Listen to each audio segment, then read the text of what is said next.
Last minute madness shocks QPR. Welcome back to Where the Superhoops Walk with myself, Luke, and today we've got Jared and Michael talking all things QPR, including this week's A to Z. Jared, a real tough one to take. Yeah, I can't remember such a horrific ending, really. Yeah, it was kind of the joy of the 80th minute goal from Cook, and then they equalised, and you think, oh, gutted, like we've dropped 2 points, but still, it's not too bad. And then literally within a minute, like loads of people near me left on the equaliser because we sit right near the away fans, obviously, and seeing them celebrate, everyone just got up and left, and I stayed behind, and I was like, yeah, we'll get a point. It's not been too bad. And then he smashes that one in from 25 yards, and yeah, it absolutely kind of. I don't think anyone saw it coming. So it's a really hard one to take, and I think the players might find it hard to pick themselves up now. Yeah, yeah. We'll definitely touch on what characters needed now. It's hard for the fans, Michael. It's so tough to concede not one goal but two goals so late on. It's it ruins your weekend, doesn't it? Yeah, it does. It was a moment of madness, I think. And Benge on a yellow, flying into a tackle like that, you didn't need to do that. And obviously getting the red card, the manager maybe should have made better substitutions earlier on, more defensive. But I think Joe Walsh today shows why we did drop him earlier in the season, and why we all had our doubts about him. He's had a good couple of games. But yesterday's performance, he should have perhaps saved the first goal, and he went to punch it out. The second one, their equaliser, which landed straight to them, and then they scored it. It's a defeat that we will talk about for years to come. The worst bit is it was on their documentary, and if they go up this season, it'll be a pivotal part of why they went up and why they got the promotion spots. It was. Yeah, we stayed right to the end, and yeah, it was a nightmare. Yeah, safe to say you probably wouldn't be watching that documentary, would you, mate? That won't be on your bucket list to watch. Let's talk about the red card. Michael mentioned it there. Do you feel like that had an impact on how the game finished, Jared? It was a real stupid, clumsy challenge, wasn't it? It was a clumsy challenge, and to be fair, at the end of the day, he's that type of player, and we've had players like that in the past where they walk a tightrope pretty much for 90 minutes. He's probably lucky that he's not had one or two more red cards this season. I actually thought his first booking was really harsh, and he was fuming with it. And when the halftime whistle went, he had to be dragged away from the referee, so he was clearly bothered. But then you think you get to that stage in the game, and you kind of just don't do anything rash, anything stupid. It's one of those that the manager possibly could have subbed him off earlier, but we don't really have anyone right back on the bench who could have come on with experience maybe. But there's part of me still thinks that it's QPR, and even if he hadn't been sent off, we would have done something stupid. There's still part of me that thinks that we were getting deeper and deeper, giving away free kicks. There's still part of me that thinks we probably would have conceded one maybe anyway, but I hope. He's still young, and you kind of see the abuse he gets on social media after it, and you think he's still young. He's that type of player, and if we have him in our squad, we're going to have to accept that there's going to be moments like that. And yeah, he can learn from it, but it will happen again. Like I said, we've had players like it in the past, and it was a mistake. He's not the first player to get sent off for a second yellow, and he won't be the last player to get sent off. So I think a bit of perspective, maybe it was stupid, but yeah, he shouldn't be hung out to dry, really. No, especially he's a young lad. You know, he's trying to find his feet in the game and stuff. Yeah, it's not right. He's obviously made an error. He will come out and say he made an error, but yeah, fans don't need to get on his back. He's actually needs the fans more than ever now. That's how you build a connection within player and fans, don't you? Talking about players and the character that's going to need to be shown now, Michael, after conceding late on, it's a real kick in the teeth. Do you think the QPR squad have the character and the players to really galvanise themselves and get themselves back to winning ways? I'd like to think we do. We've come back already this season from a 7-1 defeat and turned that around against Charlton. Unfortunately, our next game is Coventry at home, who we lost 7-1 against earlier in the season. So whether that's the best game, but if anything, I think it fires up our players to not be embarrassed again. Go into that game knowing what to expect, knowing that they are going to be taking shots at goal. They think that they can take the game to us and win easily. But I think the atmosphere will be good on Saturday. But yeah, we take every game as it comes. I think Harvey Vale was a good addition to the team against Wrexham. I was saying to Joad before that he's that sort of spark we needed in the midfield. That goal he scored was fantastic on the volley. And there are positives to take from the game against Wrexham. It was a mad 5 minutes at the end, but there are positives. Defensively, I think most of the game we did play well. But yeah, it was just that 5 minutes after the 90th minute, which was just which was mad. But there are positives to take going into Coventry and going in for the rest of the season. Love it. Love the optimism, mate. I love it. Val's goal was beautiful. That lovely clean strike. Really, really, really nice. Talk about the character though, Jared. It's been not just the Wrexham game. There's been some real disappointing results. Obviously, the Oxford draw as well midweek. What needs to change? What needs improving? You obviously, you're a QPR faithful. You watch the team all the time. What, from your point of view, do you think needs to improve and change? I think the manager got something right yesterday in the fact that he changed the system, basically played a 4-2-3-1, and we've been crying out for that really since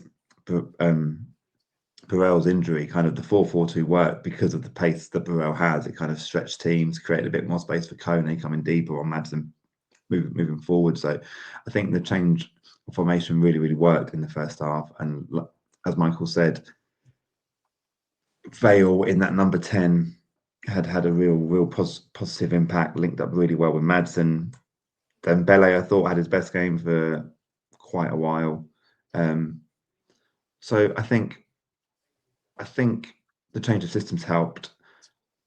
I think they just have to get the players back from injury. There's so many players out, and I still think yesterday against Oxford, against West Ham in the Cup, if you had a Saito on the bench or a Chair on the bench or who else is out? Burrell, any one of those players that with a bit more experience, a bit more quality, the last month would have been completely different. But when you're bringing on players like Daniel Benny, lovely lad, but he's just not ready for championship football yet. So I think the key for the manager now is to get those players back fit as soon as possible, because I think once they're back fit, I think it opens up his options completely. So I'm not one that's questioning the manager too much right now. The last few weeks haven't been great, but when you've got so many players out, I think the serious questions need to be asked of the medical team, not the manager or the players. And all of the players are giving everything at the moment. I think that's one thing that we can't fault really, is the effort from all of them. So I would have thought they'll have a point to prove on Saturday after the 7-1 after the Wrexham game. So yeah, I think I'm not feeling too pessimistic like I was 24 hours ago. Feel a bit calmer now. Feel a bit better. A lot calmer. Obviously, with all the injuries, Michael, do you see any more incomings? Obviously, the transfer window's got, what are we talking, 6-7 days left until the window closes. Do you see any more recruits? I don't see anyone significant, to be honest. I think the club know that we've got players coming back from injury. They know that we're safe this season. Obviously, we want to build on what we've got. Maybe we could touch into the loan market, bring in another defensive option, defensive midfielder, goalkeeper perhaps. But I feel like we're pretty set on keeping with Joe Walsh for the rest of the season. But yeah, to be honest, I think we've recruited well this window. We've got the dream signing of Ronnie Edwards that we all talked about before coming into the window. But yeah, I can see us just going on for the rest of the season with the squad that we've got. Injuries coming back, slowly putting them back in the team, not rushing them back into anything. And yeah, so I think it'll be quite a dull week for us.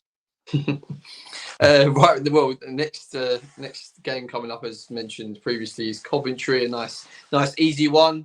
I actually really do think this is a good game for QPR. I think after a 7-1 defeat, you've got something to prove. You really, you look at that. As soon as you lose that game, you look at that on the calendar and you go, right, you pencil that in. You got them, X amount of weeks later. That's the game. We really need to show them. So I actually think it's going to be a real good thing to bounce back from the Wrexham game to play Coventry. What do you expect, Jared? Do you expect a good performance? Do you hope for a good performance? And what's your score predictions, mate? I think when we lost 7-1, I think in his post-match interview, the manager came out and actually knew the date of the return fixture and said it's going to be really interesting to see how much progress we've made. So I think he's already had one eye on there. I think he's learned a lot in the time that's passed since. I think if we start how we started yesterday, I think we'll give them a good game. I think a concern for me is who plays at fullback, because Coventry obviously got really strong wide players with SA coming in from Crystal Palace as well. So I think that's a big call who he plays there.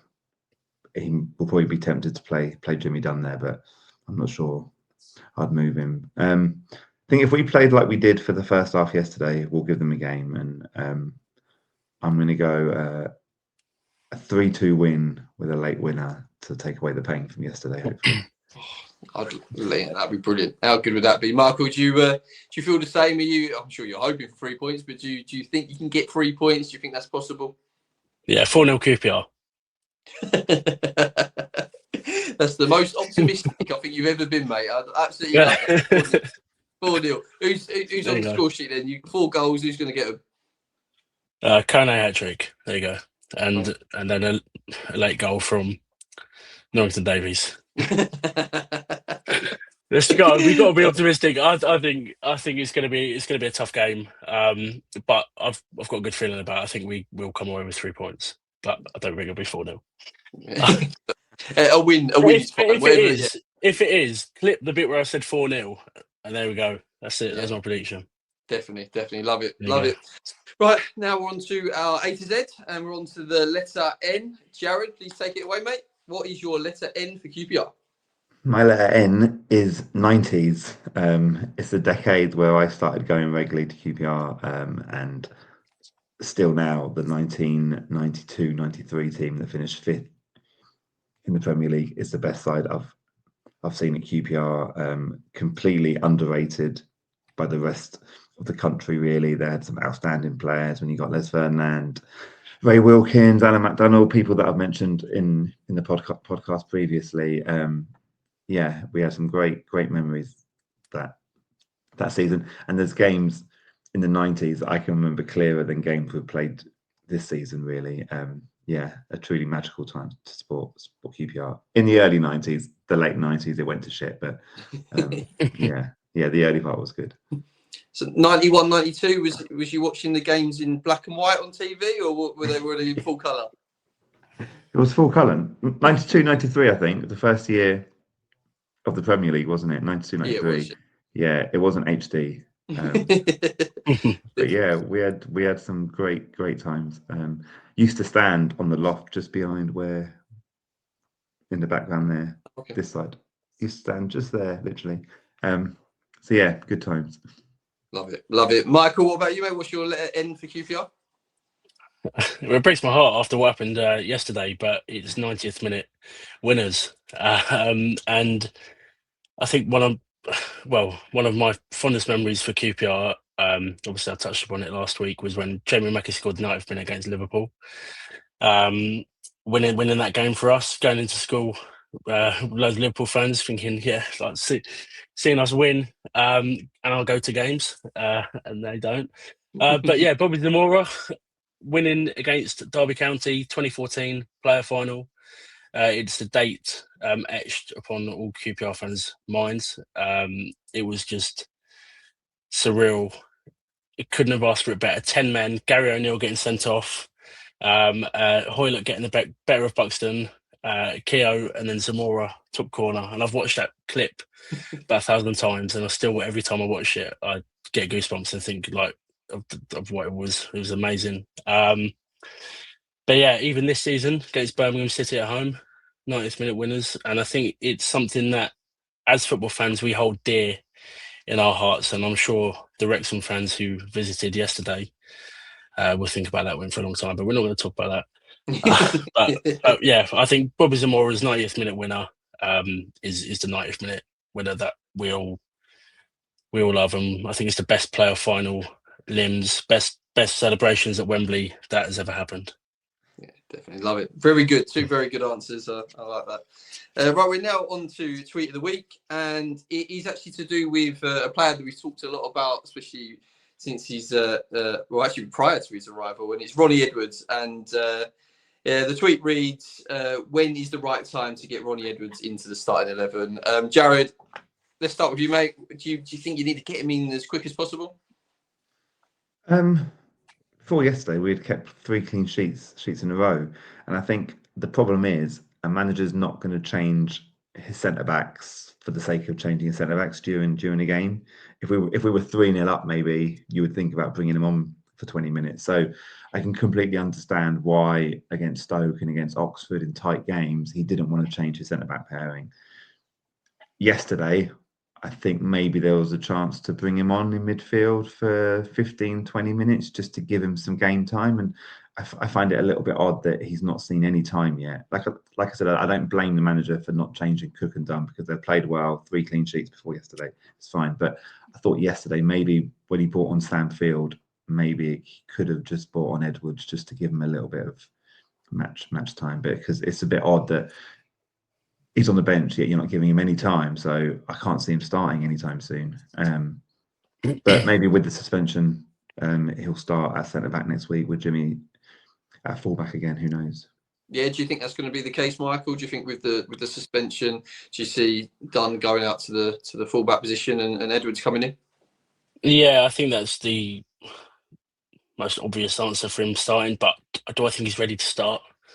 He's not had any minutes for the last few weeks, so time will tell. But I think, yeah, when Steve Cook scored what we thought was the winner yesterday, that would have been a good time to bring him on, shore up the midfield, an extra player back. But yeah, I think going against Coventry, him starting, that's a tough game for him to play. But if he proved himself that game, then we're laughing. Yeah, that is true. Yeah, it'll be a game for him to really show his worth, won't it? So yeah, let's really hope for a positive result against Coventry. Thank you very much, boys. Great chat as always. Thank you everybody for watching at home. Please like and subscribe, and please get involved in the comments below.